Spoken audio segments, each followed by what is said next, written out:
तो मैं अपनी कुश्ती को त्यागती हूँ और मैं आज के बाद कभी भी आपको वहाँ नहीं दिखूंगा। तो संदेश लेना हो संदेश ले, दबदबा था दबदबा रहे। आंखों में आंसू थे, जुबान लड़खड़ा रही थी, एक एक शब्द बोलने में दिक्कत हो रही थी। फिर अचानक टेबल पर रखे जूते और कहा, मैं कुश्ती से संन्यास लेती हूँ। भारत की महिला पहलवान साक्षी मलिक ने रेसलिंग को अलविदा कह दिया है। बड़ी बात यह है कि साक्षी मलिक ने अपनी खुशी से खेल को अलविदा नहीं किया, बल्कि उन्होंने नाइंसाफी का बड़ा आरोप लगाते हुए कुश्ती को अलविदा कह दिया।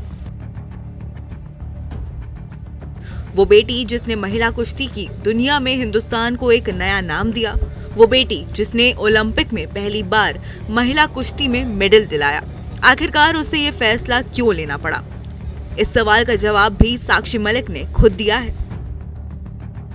साक्षी मलिक के संन्यास की वजह रेसलिंग फेडरेशन ऑफ इंडिया के नए चीफ हैं। पहलवान ही नहीं बल्कि विपक्ष भी इस फैसले को लेकर हमलावर है।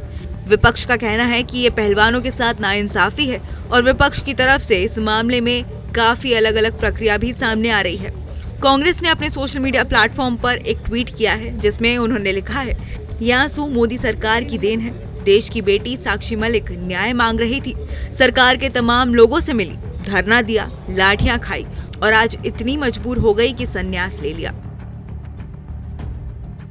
जैसा कि आप जानते हैं कि बुधवार को संजय सिंह भारतीय कुश्ती संघ के नए अध्यक्ष चुने गए, जो बृजभूषण शरण सिंह के करीबी माने जाते हैं।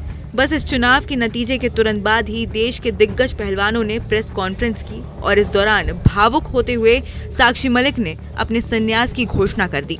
साक्षी ने रोते रोते कहा, हम 40 दिनों तक सड़क पर सोए, देश की कई जगहों से लोग उनके समर्थन में आए, लेकिन अगर बृजभूषण का बिजनेस पार्टनर और करीबी अगर कुश्ती संघ का अध्यक्ष चुना गया तो वो रेसलिंग से संन्यास लेती हैं। बता दें कि साक्षी मलिक देश के लिए बेहद ही खास पहलवान है, क्योंकि साक्षी ही वो खिलाड़ी हैं जिसने हिंदुस्तान को महिला रेसलिंग में पहला ओलंपिक मेडल दिलाया। साक्षी ने साल 2016 में रियो ओलंपिक में देश को कांस्य पदक जिताया था। साक्षी ने बड़े चमत्कारी अंदाज में ये मेडल अपने नाम किया था। रेपेचांस में साक्षी 5-0 से पीछे चल रही थी, लेकिन उन्होंने कमाल की वापसी करते हुए 7-5 से मुकाबला अपने नाम किया। इस पद को जीतने के बाद उन पर इनामों की बरसात हुई। यही नहीं, भारत सरकार ने साक्षी को राजीव गांधी खेल पुरस्कार से भी नवाजा। लेकिन विडंबना देखिए, आज भारत की इसी महिला पहलवान को रोते हुए संन्यास लेना पड़ा।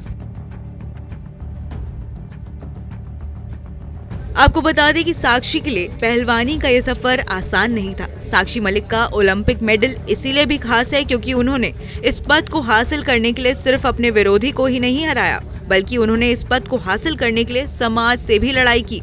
रोहतक में मोखरा गांव में जन्मी साक्षी ने जब पहलवानी शुरू की तो पूरा गांव उनके खिलाफ था, लेकिन इसके बावजूद उन्होंने इस खेल में अपना नाम बनाया। साक्षी के कोच ईश्वर सिंह दहिया ने अपनी शिष्या के लिए पूरे गांव से लड़ाई की और उनकी ट्रेनिंग भी जारी रखी।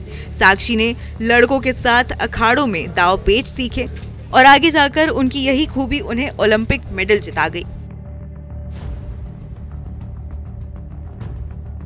साक्षी मलिक एक गरीब परिवार से थी। उनके पिता डीटीसी के बस कंडक्टर थे, वहीं उनकी मां आंगनबाड़ी में काम करती थी।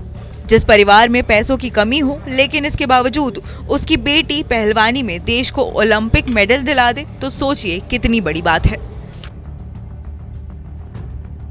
साक्षी मलिक ने ओलंपिक में ब्रॉन्ज जीतने के अलावा 2014 कॉमनवेल्थ गेम्स में सिल्वर जीता, 2018 कॉमनवेल्थ में उन्होंने ब्रॉन्ज मेडल मिला और 2022 बर्मिंघम कॉमनवेल्थ गेम्स में उन्होंने गोल्ड जीता। इसके अलावा उन्होंने एशिया चैंपियनशिप में भी 4 मेडल अपने नाम किए। लेकिन इन सब उपलब्धियों के बाद जिस तरह से साक्षी के करियर का अंत हुआ है वो सच में बेहद ही दुखद है।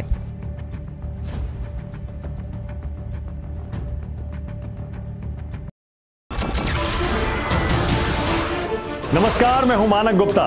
अगर आपको हमारा ये वीडियो पसंद आया हो तो इसे लाइक और शेयर जरूर करें और हाँ, हमें सब्सक्राइब और फॉलो करना ना भूलें ताकि आप देश और दुनिया की कोई खबर मिस ना करें।